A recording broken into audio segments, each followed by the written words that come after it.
Thank you, Chair. Yes, please. Can I start and say thank you very much to all the DFAT officials and other public servants who've been involved in this massive logistical exercise. Probably none of you imagined that you would be quasi-travel agents when you join the public service, but that's what you're doing. And to get 30,000 Australians home in just the last few months is a huge undertaking. So thank you. Noting that that's a good start, but obviously we've got more to do. Clearly this is a diabolical public policy problem in that we've got an absolute obligation to assist every Australian who wants to return home to do so, but equally we have an obligation to protect Australians who are home from COVID being reintroduced. And the Victorian experience shows how easily it can be reintroduced through hotel quarantine from overseas.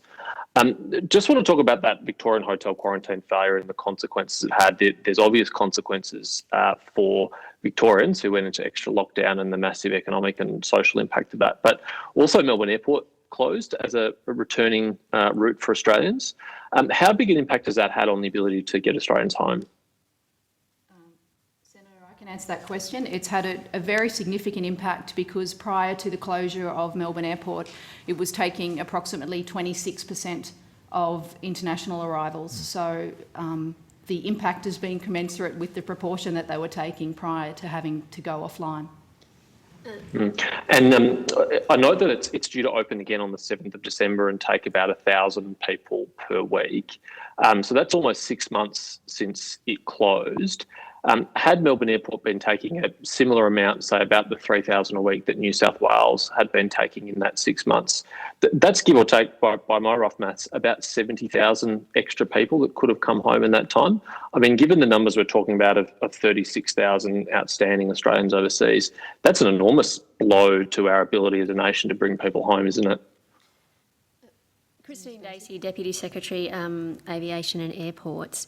The reality is that Melbourne going offline was actually almost the trigger for the caps. Before that, through the beginning of the pandemic, there was no cap system in place.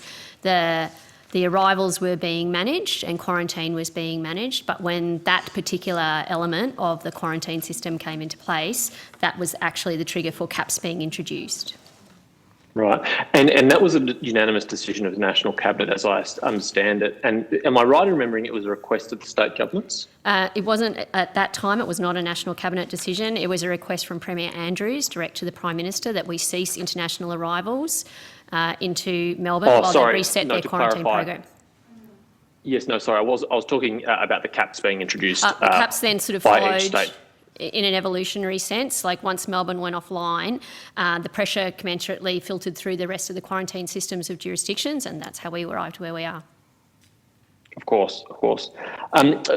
Just following on from Senator Rice's question about what is the remaining major constraint, that's right as Senator Rice is putting it, isn't it, that the major constraint is these state-based quarantine caps?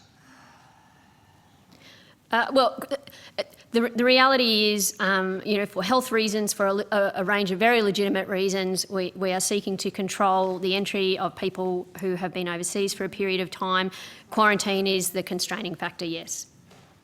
And did I hear correctly evidence from an official that Australians travelling interstate over a state border which is closed have been taking up places in hotel quarantine that could have otherwise been filled by an Australian seeking to return from overseas?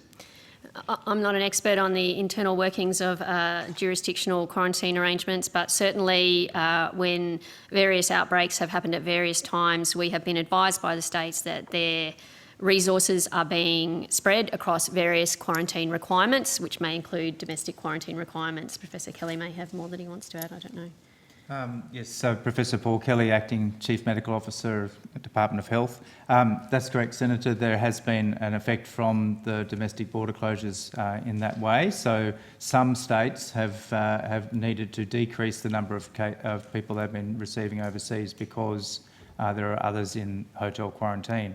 On the other side, we have gone ahead with one of the key recommendations of the Holton Review and looked at ways we could relieve the quarantine burden, and that relates to the green zone arrangements with New Zealand. So In the first month of those happening from the 16th of October till the 22nd of November, there's been 68 flights in from New Zealand and 5,269 people, many of those Australians, returning from New Zealand have come into the country quarantine-free. There's been no cases related to those New Zealand flights. There's been some health checks at the border, particularly, firstly in Sydney and more recently in Melbourne, and some people have received tests, they've all been negative. But that's 5,269 people that didn't go into quarantine and opened up capacity for others. Brilliant. Brilliant. Yeah, that's excellent. And just to confirm, Professor Kelly, on that issue of the state border closures, the NHPPC, has it ever recommended to National Cabinet that state borders should be close to each other? The AHPPC, I think you're referring to, not so the Australian Health Protection Committee has not made decisions about domestic borders. They've been a matter for the states and territories. Indeed. So if a state government has decided to close their border to other Australian states and therefore require Australians to quarantine when they want to cross state borders, taking up places of international Australians overseas, that's a decision that they've made, and it has had an impact on Australians seeking to return overseas, hasn't it? That would be my understanding as well, Senator. Right.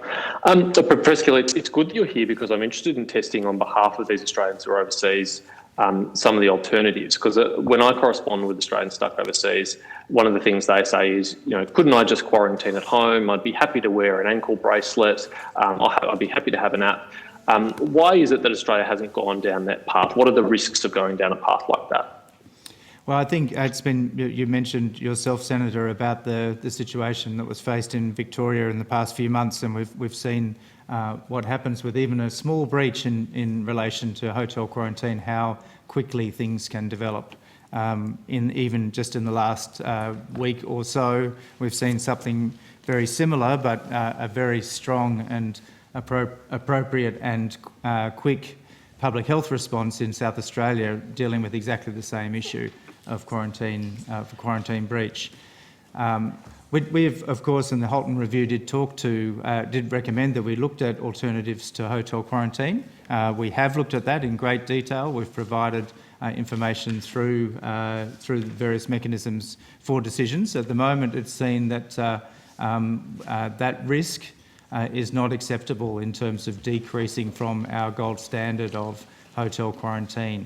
Now, those things could be explored later again, but that matter was taken to National Cabinet and that discussion was had and that was announced after the last National Cabinet where that landed, which was essentially staying with what we've got.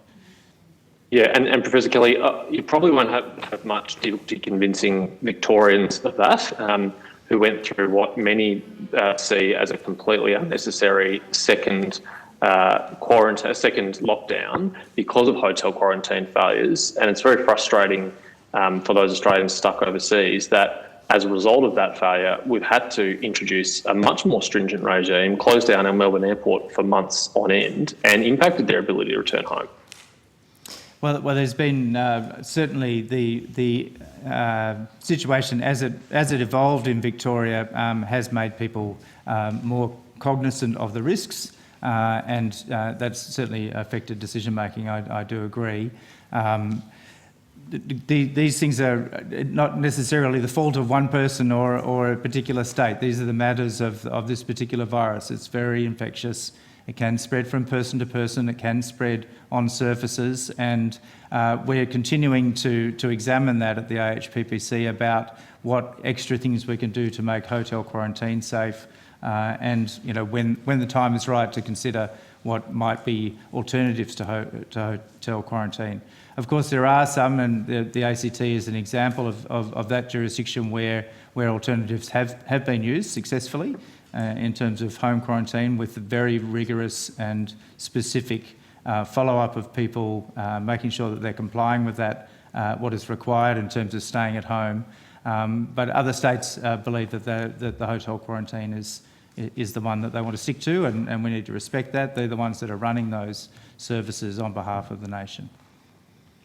Indeed, and I think ultimately they bear responsibility for how many of their own state residents that they can welcome home. We heard evidence this morning from Australians who are seeking to return to Perth that they have a particular additional difficulty getting home because of those state border closures, that the number of flights that are available to them is far narrower than any other Australians seeking to return home because they don't want to quarantine twice and they don't want to have the difficulty quarantining on the eastern seaboard and then struggling to get back into Western Australia as well. They were saying they had to go the wrong way around the world via the Middle East to try and get a flight direct to Perth.